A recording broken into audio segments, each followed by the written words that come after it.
Hello, Revelstoke Alliance Church. This is the sermon that I gave on Sunday, September 11th. This is the Sermon on the Mount, part 10. So we missed it in person. Here's the online version. So a little bit about me. A lot of you have probably seen me around, but for those that don't know me, I'm Russell. I've been in Revelstoke for 2 years now, and I've been attending Revelstoke Alliance for most of that time.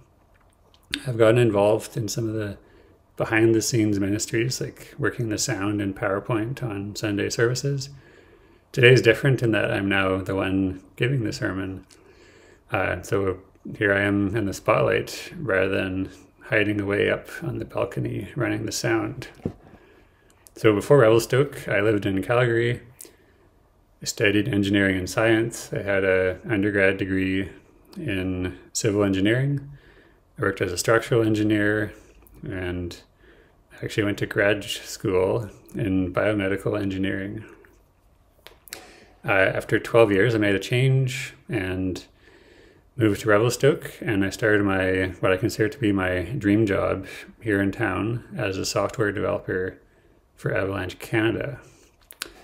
And at Avalanche Canada, we provide the public avalanche warning service. So avalanche hazard is how likely a given slope covered in snow is to avalanche. Now, that is heavily influenced by weather. So when a storm comes and it drops, say, a foot of snow onto a slope, the avalanche hazard on that slope is going to increase. And because of this interconnectedness between weather and snowpack, you could say that those of us who study snow science are pretty good at talking about the weather. Jokes aside, we're here to talk about something more interesting than the weather today. So we're continuing with the Sermon on the Mount. This is one of Jesus's most important teachings, with many instructions on what it means to be a follower of him. So we're now going to study Matthew 7:7-14, which I will now read. Ask, seek, knock. Ask, and it will be given to you. Seek, and you will find. Knock, and the door will be opened to you. For everyone who asks receives, the one who seeks finds, and to the one who knocks, the door will be opened. Which of you, if your son asks for bread, will give him a stone? Or if he asks for a fish, will give him a snake? If you then, though you are evil, know how to give good gifts to your children, how much more will your Father in heaven give good gifts to those who ask him? So in everything, do to others what you would have them do to you, for this sums up the law and the prophets. The narrow and wide gates, enter through the narrow gate, for wide is the gate and broad the road that leads to destruction, and many enter through it. But small is the gate and narrow the road that leads to life, and only a few find it. Ask, seek, knock. How do we consider these statements? I'm sure we can all agree that an overly literal approach to these verses might not be the best. Okay, God, here I am, your faithful servant, and so in return I'm going to ask for the following. I would like $1 million, a wonderful spouse and family, a successful career, interesting experiences, and generally good health before passing in my sleep when I'm 95 years old. I think we can all see the issue with such an approach to faith. This is about what I want, rather than trying to seek God and his will for my life. While many of us are likely past such a genie in a bottle, name it and claim it relationship with God, let's discuss what it actually means to seek him. So seeking God first starts with acknowledging his existence. And this idea is very much at odds with our current skeptical culture. There's widespread belief in a natural explanation of reality. An organized religion is seen as something obsolete or an anachronism, maybe something that's a hangover from a pre-scientific era. So how do we go about seeking God's existence, especially in such a hostile environment? let's look at some clues. So I'm going to highlight 3 big clues that I followed that are one of the main reasons that I'm a believer now, and share how seeking God has looked in my own life. So clue number 1 is design. Now, let's start this with a bit of a pop quiz. So we'll see if you remember your high school physics. And because we're not doing this in person, just do it. Pretend, play along with me and bear with me here. So can you tell me what the gravitational constant is? Okay, maybe if you remember, it's around 9.8 meters per second squared. Maybe you might think 9.81, and if you got into engineering or science in your studies, you might recall it's 9.807 meters per second squared. So does it matter how precise this constant is? In some applications, not really. So for example, in engineering, we would sometimes round it up to 10 meters per second squared just to simplify our calculations. But the thing is, when it comes to the design of the universe, it turns out that the precision really does matter. So let's try a thought experiment. And this is an idea that I am paraphrasing from Lee Strobel and his book, The Case for a Creator. So imagine you're designing the universe and you're adjusting the value for the parameter of gravity. Now, plausibly, the range that you could set gravity to would go anywhere from the weakest known force in the universe to the strongest known force that we've discovered. And this is a range of 10,000 billion, billion, billion, billion times. Now let's say for fun that we want to increase that value. We want to bump up gravity just a little bit. Why not? What happens? So it turns out if we make a very tiny adjustment, and I'm going to put a number on this, it may seem a bit arbitrary, but bear with me here. Let's say we bump it up a tiny amount, something like 1 inch compared to the length of the entire universe. What happens? Like that seems like a pretty small amount, right? Well, it turns out if we increase gravity by even that much, life no longer exists. The diameter of the Earth, with an increase in gravity like that, becomes about 40 feet, and it can no longer sustain life. Gravity, therefore, must be tuned to an incomprehensibly narrow range to support life in the universe. And gravity is one of more than 30 such parameters that have fine-tuning like that. Precision like this strongly suggests design. Now let's see what God has to say about design. In Genesis 1, there's God created the heavens and the earth. But does he say more about design? It turns out in the second half of the book of Job, we get a bit more insight. So God describes his creation of the universe, and here are some of the things that he says to Job. Where were you when I laid the earth's foundation? Tell me if you understand. Who marked off its dimensions? Surely you know. Who stretched a measuring line across it? Skipping some verses. Can you bind the chains of the Pleiades? Can you loosen Orion's belt? Can you bring forth the constellations in their seasons? Or lead out the bear with its cubs? Do you know the laws of the heavens?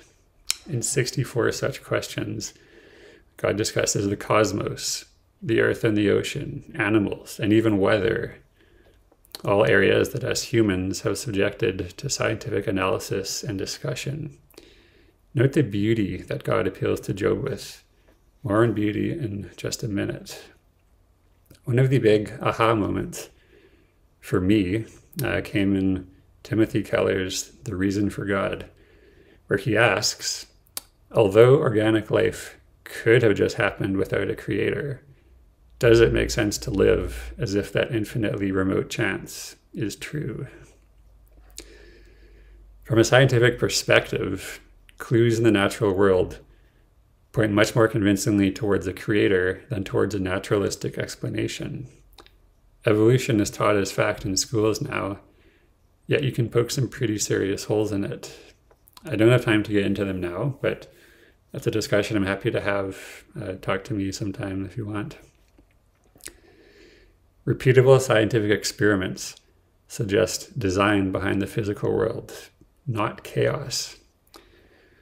So you can be both a scientist and a Christian, and furthermore, I would argue that studying science, assiduously unlocking the natural secrets of the universe, is a form of worship. The more that we can understand the natural world, the more that we can appreciate the masterful design behind it. So let's change gears now and talk some philosophy. This brings us to clue number 2, longing. So our culture worships success. How easy is it to think that if only you had more money, suddenly your life would be easier? The implicit assumption here is that success necessarily brings happiness. And I spent many years of my life chasing my own versions of success. Climbing mountains, having good career prospects, owning nice toys, having good health and fitness. All successful things according to our culture, and yet something was missing in my life. Look at how many of the rich and famous are just as broken, if not even more so, than everyone else. You can spend years chasing success, but never truly be happy and at peace. The clue here is that earthly things don't satisfy our longings.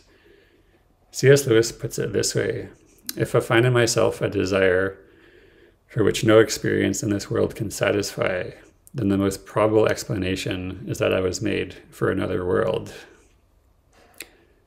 Related to this clue of longing is beauty, clue number 3. Beautiful things can evoke an emotional response in us.